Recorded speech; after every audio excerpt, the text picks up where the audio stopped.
Hello, welcome to the Nonprofit Tech Podcast presented by FusionSpan. My name is Justin Berniski, and I am joined today by Elizabeth Engel of Spark Consulting. Say hello, Elizabeth. Hi, everyone.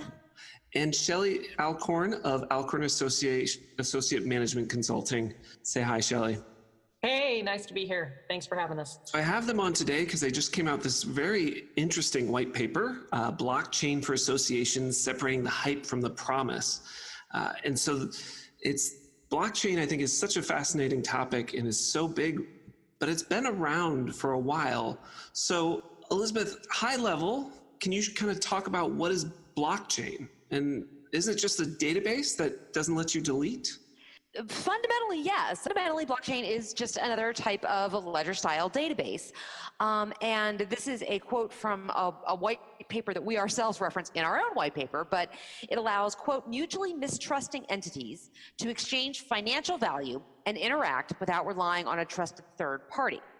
And unlike with cash transactions, you can do this virtually, AKA over the internet. So, it allows us to record transactions related to things that have value. They can be physical things like a head of lettuce or a piece of art or a diamond or whatever. They can also be intangible stuff like music files or other types of intellectual property, etc. And so then I think that, to me, then begs the question, well, if it's just another ledger-style database that lets us do business even if we don't know each other or trust each other, but we don't have to involve a third party, then why do we need this? And I'm going to let Shelly answer that. Well, it's interesting. As we've been watching blockchain evolve over the past few years, there are a lot of institutions that have been set up, like banks and insurance companies and trademark and patent offices, and all manner of third parties have been set up to facilitate transactions between two people to verify that this person does own this, to verify identity, to verify those things in order to transfer those rights to another person. And in an increasingly sped up world and an increasingly globally distributed world, those intermediaries are creating friction in the system because it takes days to settle transactions. For example, if you're in the States and you're wanting to send money back home, sometimes it takes days and a lot of fees for an intermediary to transfer those funds on your behalf. And so blockchain has presented us with the opportunity to remove some of the friction in the system in terms of those third parties. And as we continue to accelerate into this exponential growth curve that we're on, blockchain can be one of those technologies that does allow for transactions to happen at speed in real time versus waiting for days to get things done. And there are a couple of things that or a couple of characteristics that make blockchain ledgers or blockchain databases different than other types of databases where you might be recording things. One of them is the whole idea of it being a single ledger.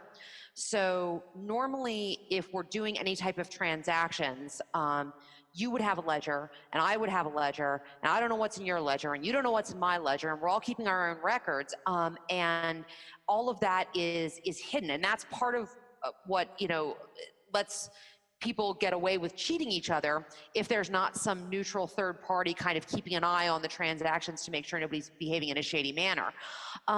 But with blockchain, everybody who's in that particular blockchain network sees the transactions and has to approve the transactions. So I can't be over here cooking my books and you don't know that I'm doing it, and all of a sudden you don't discover it until a third-party auditor gets in there and says, oh my God, there's this huge problem. And relatedly, the blockchain database, it's not logically unhackable, and there are starting to be instances of blockchains being hacked, but it's extremely difficult to hack. So the best way to describe that is it's not tamper-proof, but it's tamper resistant. Again, because 51% of the people who are in the network have to approve changes that you make, and everybody can see what's going on. It is also immutable. So that means, if I made a mistake in a transaction that's in the past, because the blocks build on each other, that's the blocks make a chain. That's where the name comes from. The blocks of information make a chain. I can't go back and say, oh, I transposed digits in that earlier entry, and I have to change that entry, and then it'll somehow fix everything that went after it. No, that can't happen. That bad entry is there, and I have to make a correction entry later on. But you cannot change what happened in the past. And so all of this, these are the components that allow people who don't know each other to be able to trust each other to be exchanging value. Now, it doesn't mean that you don't have to trust anyone or anything at all. It's changing the locus of trust. So right now, if two people who don't know each other want to exchange money, we have to use a bank or the Venmo app or a credit card company or something like that neutral third party who's going to make sure that I actually have the money I say I'm going to give you, and then you actually get the money, and then I can't then tell somebody else, oh no, I still have that money, I'm going to spend it with you too, right? That's the double spend problem, right? We need that third party that can do that. With blockchain, you can actually trust the network, which means you do need to trust the network, and you need to trust the people who coded it and set it up, that they did a good job and all that kind of thing. But it doesn't require that third-party person that then, as Shelly pointed out, wants their cut and adds their time onto processing that transaction. That's very helpful. I think with this coming out right now, I have to imagine you've had a lot of people who feel like they know everything about blockchain as well approaching you. What are some of the common misperceptions you've seen out there? And Shelly, I'll start with you. What are you hearing from people now that you've got this white paper out there? People coming up to you and making comments that are just way out of left field or just completely wrong. Oh, there's always those, right? Life is sort of a bell curve, and anything you run across is a bell curve. And there are people on one end who say blockchain changes everything. Banks are disappearing, it's going to take over the world, it's going to eat the world. And then you have people on the other side going, this is a flash in the pan, no one's going to find a real use business case for this. So you sort of have those outliers, and we get those responses from people like, why did you write this? Like, I'm not interested in blockchain, this isn't going to affect me. Or the others who are like, oh, this paper's too late because it's already eating the world, So, and those are sort of the misconceptions. And the truth is always in sort of this messy middle.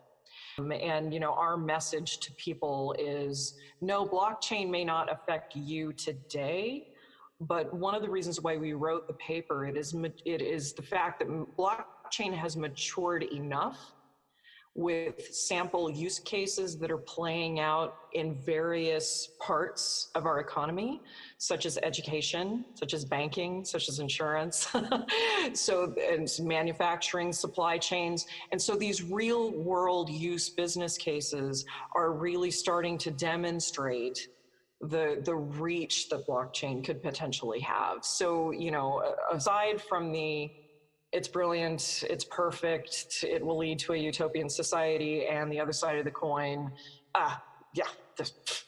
another technology thing, who cares? The truth is in the middle, and now is the right time to write the paper, to direct it to associations and nonprofits as a way to begin to demonstrate these real life cases may not affect your association or necessarily your nonprofit's mission at the moment, but they may very well impact them later on, and your members in particular. And so that's sort of the case. We've seen wonderful uses of blockchain in terms of establishing permanent identity for refugees and for migrants, to demonstrate skills, to demonstrate competencies, to demonstrate education, to establish an identity aside from a social security card or something else that you're supposed to carry with you that you may lose. along the way if you've been forced out of your home or forced out of your arena. So micropayments, things like Kiva, there are lots of nonprofit uses for mission-based, cause-based organizations, as well as members of associations who need to get up to speed, and then the associations themselves to provide some leadership. You know, one of the other, I think probably the most frequent, actually, now that I think about it, kind of misperception or misunderstanding that I've heard in the, I guess, about 2 months since we released the white paper is people think that blockchain is and only is Bitcoin. And then they look at that and they say, well, okay, but isn't that mostly used by criminals to buy illegal stuff online? Like blockchain has this, Bitcoin has this kind of shady reputation for some very good reasons. And so one of the guys that we worked with on the white paper, one of our contributors, is a guy named Tim Haynes, who runs a tech consulting firm called Signal and Story. And the way he puts it, which I think is very good and very succinct, is that when you look at what's going on in sort of media coverage, tech media coverage in particular, of the blockchain ecosphere, 80% of the attention is on Bitcoin. And an additional 15% of it is on other types of cryptocurrency. So basically 95% of the attention that's out there, that's on this technology at all, has to do with crypto. And all of the really interesting stuff, some of the things that Shelly just enumerated, are all happening in the additional 5% that is not really getting a whole lot of attention, at least not yet. That sort of, you know, social innovation and social good innovation and all that kind of thing, that's in that other 5%. And so, you know, that's also part of what we're trying to accomplish here, is to help people understand, yes, Bitcoin was in fact the first application. So it's the most mature application. And with that, you know, there's been more work so far in cryptocurrency than in some of these other areas. But these other areas are the things that are starting to develop now, and where there's real potential for sort of widespread socioeconomic change and again, sort of social good change as well. Well, I think, you know, talking about these examples, I think definitely if anyone hasn't read the white paper, they should go check it out. We'll make sure to link to it in the show notes. And reading through the white paper, I thought it was really interesting. A lot of the examples, you know, seem to focus and really emphasize the value of having a single centralized blockchain. That would be it would be most efficient. For example, you know, my education, I get an undergraduate degree, I get my high school diploma, it goes on my education blockchain, then I get my undergraduate diploma, and it goes on my blockchain, my education blockchain, and then I get my master's, and that also goes there. Now, I think ideally I wouldn't want each university to use their own record blockchain. So because I'd want all mine to be together. Do you envision that this is ultimately, it's going to be the direction where, while initially maybe there are a lot of different players out there, that the ecosystem is going to move towards a few dominant players that are similar to the way we've seen with social media to some extent, particularly with public blockchains? Yeah, this is definitely one of the challenges, is that right now there are all these different blockchains out there, and for the most part they're not interoperable. So you sort of have to dance with the one that brung you, right? You're like whatever platform you choose, you're kind of stuck in that ecosystem, at least at the moment. So yeah, that is actually a challenge. And then it also gets to the issue of kind of who owns it, right? So the educational one is an interesting, and I should back up. The blockchain is owned by the network that creates it, but sort of then you get to the question around something like education, where is like, what's the locus of ownership there? Is it a university or a university system, or all universities altogether, or is it people where, you know, where I own my personal educational blockchain, and that's part of a big ecosystem of personal educational blockchains. And then as I'm earning credentials, I'm giving those different conveyors or awarders of the credentials the ability to write that information onto my blockchain. These are some of the questions that are kind of coming up as these networks are starting to come online and use the technology, the platform, for something other than just cryptocurrency. Yeah, there are a lot of innovators who are playing around with and establishing their own versions of blockchains. And so there's a lot of innovation around the edges. But Justin, you pointed out something extremely, important.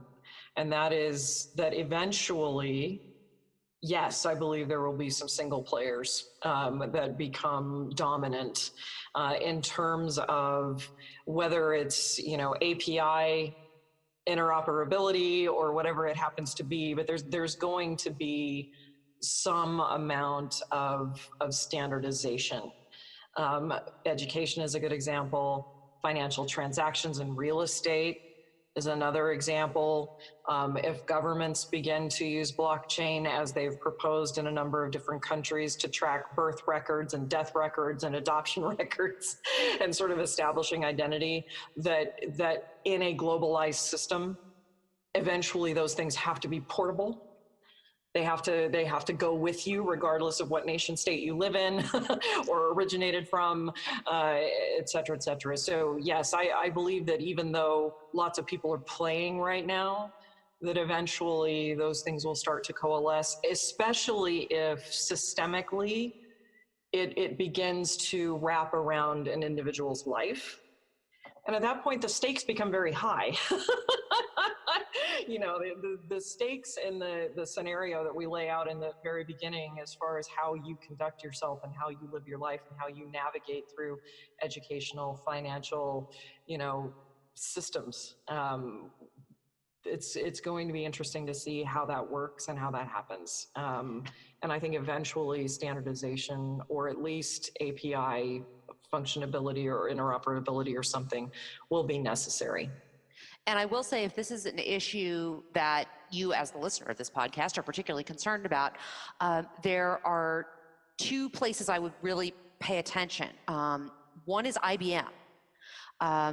IBM has gone all in on blockchain technology and blockchain platforms, and they are doing a lot of work to establish partnerships around things like the food supply chain, other types of supply chains, working with Walmart on the food supply chain, working with Maersk, the world's largest international global shipping company, on sort of global supply chain, moving goods from A to B. And the other place I would pay a lot of attention is actually in education. Personal opinion only, but I think that education is going to be sort of the next place behind crypto where we see some blockchain maturity starting to happen, for a couple of reasons, one of which is universities have research money. And universities have access to people who are interested in studying sort of the latest things in tech. And there's been a huge amount of work done in that area. Actually, our big case study from the white paper is about Central New Mexico Community College and some of the work they're doing with student-owned credentials. But they are by far not the only university or college system working on this.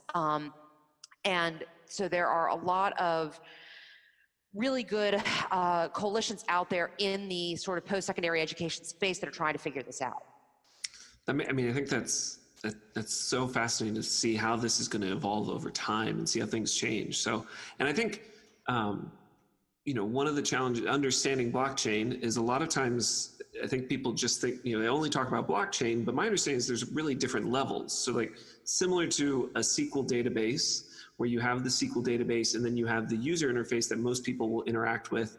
Blockchain, there's the actual blockchain, but then on top of that, you have an interface to actually interact with the blockchain and insert information into the blockchain. So how do you see that playing out in the long run? You talk in the paper about removing sort of the middle person in a process. But don't you just, if you have someone who has to build these user interfaces, doesn't that just end up being the middle person? Or is it somehow different with blockchain? Yeah, that's a really good point. This gets back to the whole idea of you still have to trust someone. It's just I don't have to trust you, and we're not having to trust a third party that's charging us money. We're basically trusting whoever it was who set up and programmed the blockchain. Now, that raises some very interesting questions, such as, what happens when things go wrong, right? All of a sudden, you no longer have an authority you could appeal to. One of the stories we relate in the white paper, and I'll come out and admit that I'm the idiot who lost my private key and therefore lost access to almost $2,000. But years ago, I had gotten, somebody had thanked me, and this was shortly after Bitcoin first came out, and so at the time it was worth almost nothing, and somebody thanked me for a blog post they really enjoyed by giving me 1/10 of a Bitcoin, and I claimed it, and didn't really think anything more about it. And then in December of 2017, Bitcoin was worth almost $18,000 a Bitcoin, which would have been $1,800 for my 1/10 of a Bitcoin. And I couldn't find my private key, and I looked everywhere. I looked everywhere I could think. I was worth, well, willing to put some time in to try to find $1,800 that was lying around. And yeah, that is gone. That $1,800 is gone. I can never recover it because I lost my private key, and the guy who gave it to me can never recover it either because he gave it to me and now he does not have it anymore. And yeah, this gets back to the whole thing of, okay, so, we've got to depend on somebody here. There's still some levels of trust. It's not completely removing all need for trust and authority and all that kind of thing in the system. It's just changing the players. And so, one of the big concerns with associations is we hear, oh, it's removing intermediaries, and we freak out, right? Because that's what we do. That's who we are. We are the intermediaries, in our professions or in industries, or at least we're one of them. And people tend to get a little worried about the idea that, oh my God, the internet didn't kill us, although we thought it was going to, and social media didn't kill us, although we thought it was going to. This is the thing that's going to kill us. But in fact, there is still a role for someone to be a trusted party where we can all, as, say, competitors in an education space or competitors in, grocery purveyors where, we're all trying to work on this food supply chain blockchain, right?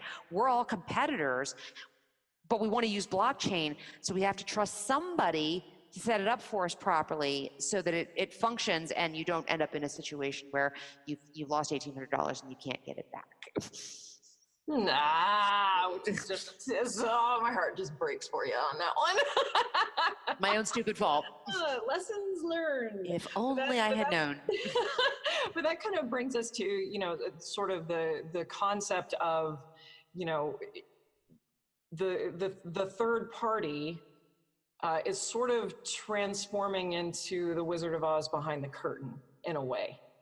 Because the technology will do what the technology does and what it's programmed to do. Hopefully it's programmed well, but it will do at the transaction level where the intermediary used to be.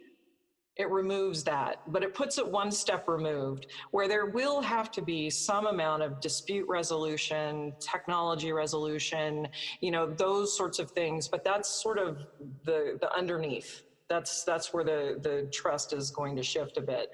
And this provides really an important role for associations, for nonprofits, and for people to begin setting up standards for blockchains as they're developed and as they apply to your particular arena. I know associations are doing a really good job right now. Some of them are at watching very carefully. The American Bar Association comes to mind. They've been really kind of open-minded about it. They haven't been completely rejecting it, but they've been watching it very carefully. But we're allowing a lot of tech folks without maybe a lot of legal expertise to set up sort of legal blockchains.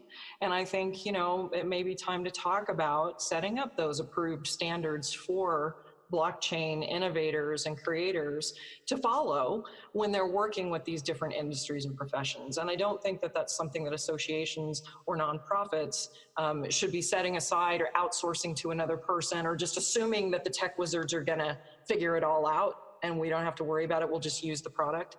I think that associations can take a more active role in determining what the best use case scenarios are for industries and professions where it's being used. I think this also brings up kind of another key distinction or key point of the underlying technology, which is what kind of blockchain are you setting up?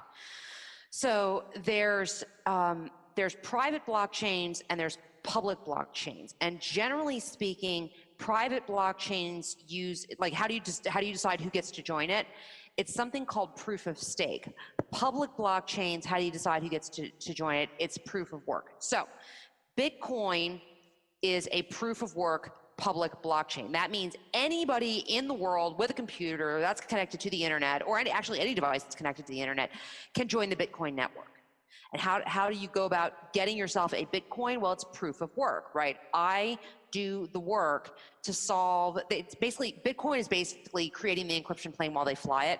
I basically solve the next very difficult mathematical problem in the series to keep the encryption that runs the whole network going. And if I solve it correctly and it's verified by the rest of the network that yes, I really did solve it correctly, then I own that coin. Like that was my proof of work that I get to have that coin, right? And so anyone who wants can join it. It's completely wide open. And then you're really trusting, that the people who built the thing in the first place did the tech right, okay? In business applications, that is not gonna work.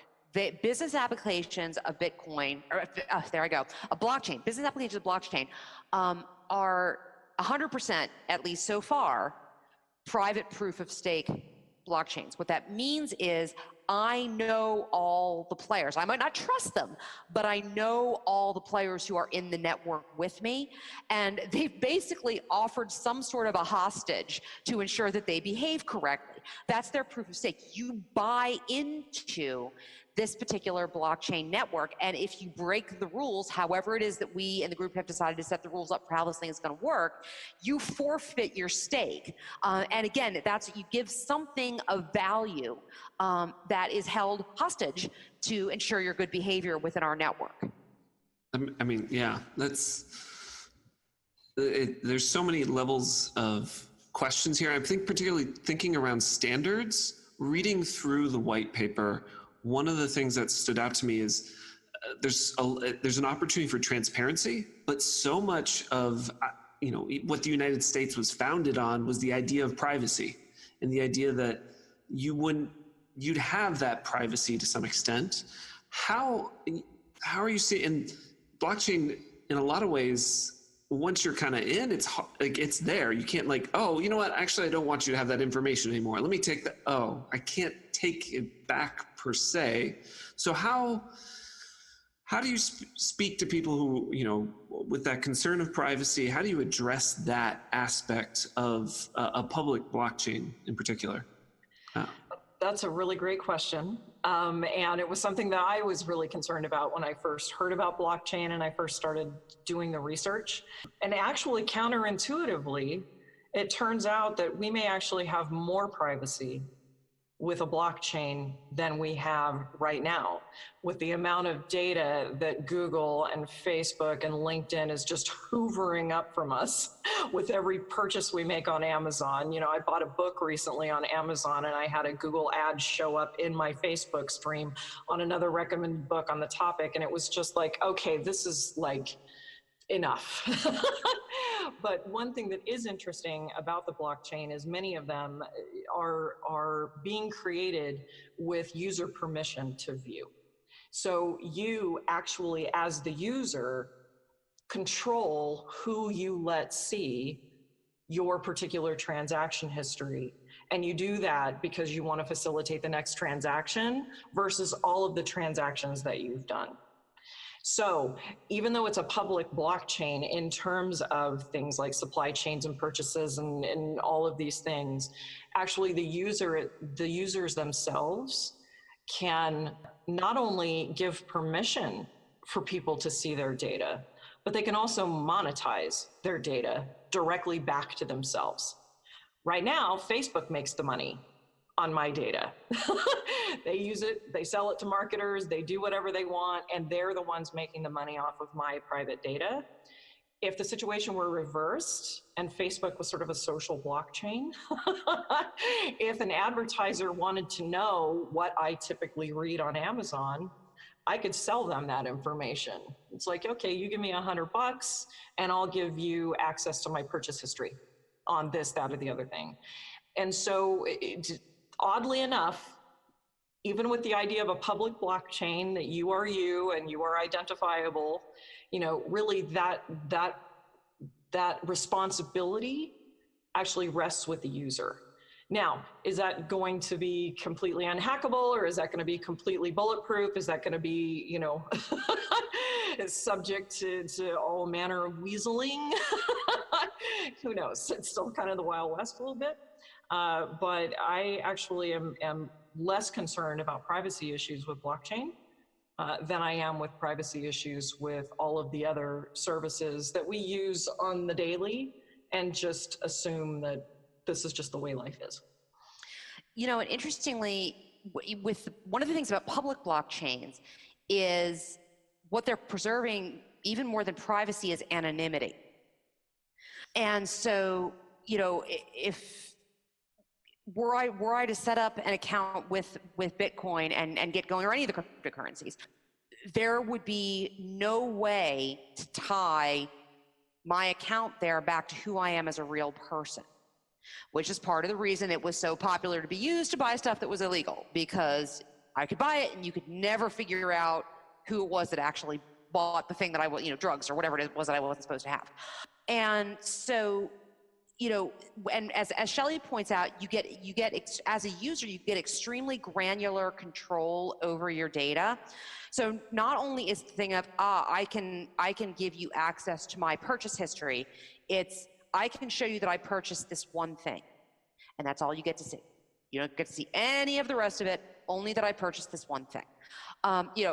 One of the things that I've been on a soapbox about recently, one of the many things, is, this whole revelation that's come out that, Alexa really is listening to you and recording your conversations. Those are going back to a processing facility where they're using those conversations to train the AI to provide a better, personal voice assistant experience, that's all completely understandable, right? Like, if you're going to train the voice assistants to actually do a good job, they need massive amounts of data of all different kinds of people with all different kinds of accents and vocal patterns and all that kind of thing, asking for all kinds of different things. The problem is it's your data, right? It did not happen transparently. You didn't consent to do it. There's no easy way to opt out of it, and you're not being paid for helping to do the work to train Google's AI. In a blockchain world, none of that would happen. You would have to give consent. You would be able to control exactly what kind of data Alexa could access, and you would be paid because you own the data. Yeah, Shelly, to your point that you could then sell your information, it probably wouldn't be $100. It'd be 1/100th of a Bitcoin, right? Just so we're fully... Right. If I was using crypto. Now, the thing about cryptocurrencies and fiat currencies, of course, fiat currency is a nation state currency, the US dollar being an obvious example of that. The Fed right now is looking at blockchain transactions as they apply to real fiat currency as cryptocurrency. And as you digitize these things, sure, it's possible that not only might it be part of a Bitcoin, but it also might be 25 cents or $1, depending on which currency system you're working with. So, China, South Korea, Russia is working on the crypto ruble. Like there are use case scenarios beyond crypto into actual, finance. And, it's another thing is like, it's just, I realize that services like apps, for example, like Zillow, who hasn't used Zillow, right? And to find out what homes or rentals are in your area, et cetera, et cetera. But the other day, I was with a friend of mine, and she asked me, how much I'd paid for my house, and I couldn't really actually remember. It's been a few years, and it's somewhere in the range of blah, and I'm gonna owe on it for the rest of my life, but yada yada. And she just whips out Zillow and looks it up and says, oh, you purchased it in this for this.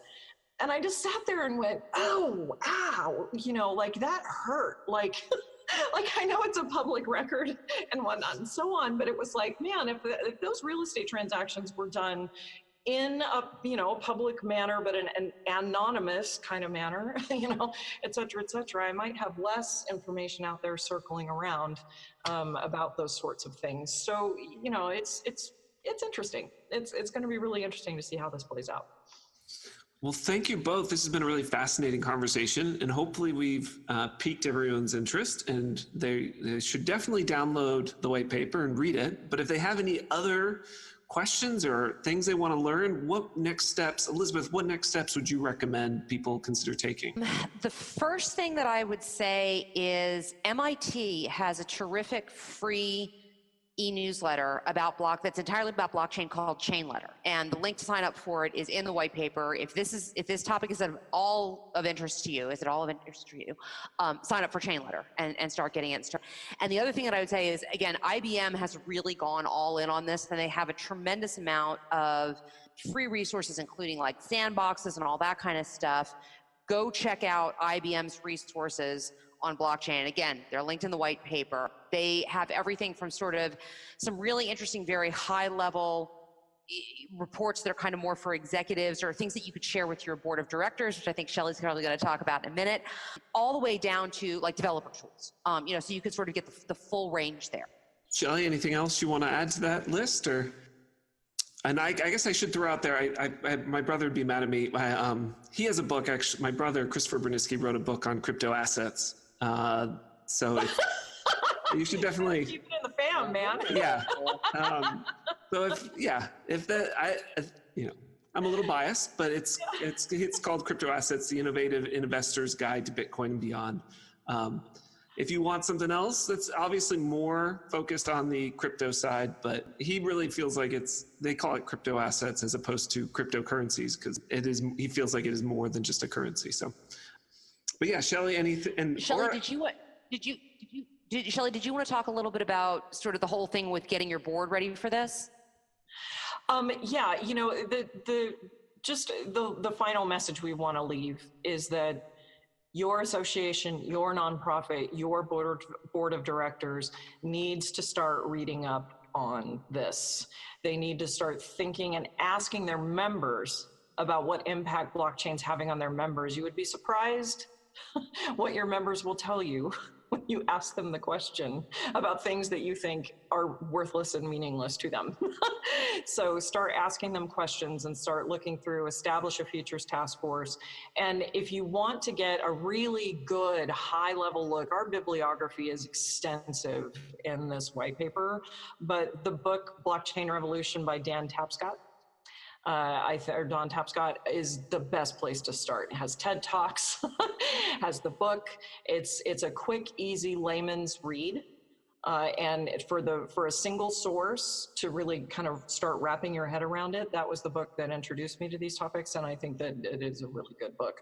So please start thinking about how to start asking these questions at your board. Set up a task force, a futures task force, to start looking at this business use case, and think about the standards that you need to start setting. And that's our best advice. Because the thing that I would say for associations is there's a real opportunity here. Firms that are in your industry or profession that are used to being competitors are going to have to collaborate in ways that they are not used to collaborating if your industry or your profession is going to adopt blockchain successfully, which means they're going to need help to figure out how to do that collaboration in these ways that they're not accustomed to collaborating. Because truly, like a blockchain network is very much strength begets strength, a rising tide, floats all boats, et cetera. I mean, the network is only strong if all the partners in it are strong. And all that collaboration and, rising tide lifting all boats and all that kind of thing, that's all very much within association mission to try to benefit and do good for the entire industry, the entire profession that we serve. So there's an opportunity here if we don't miss it. And that gets back to something that Shelly talked about earlier, is there's a lot of tech players starting to eye this space and look at opportunities. And, this is sort of our opportunity to either take advantage of or to blow.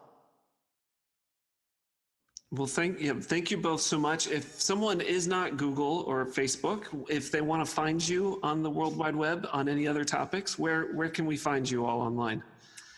My website is Get Me Spark, all one word, getmespark.com. Everything's there.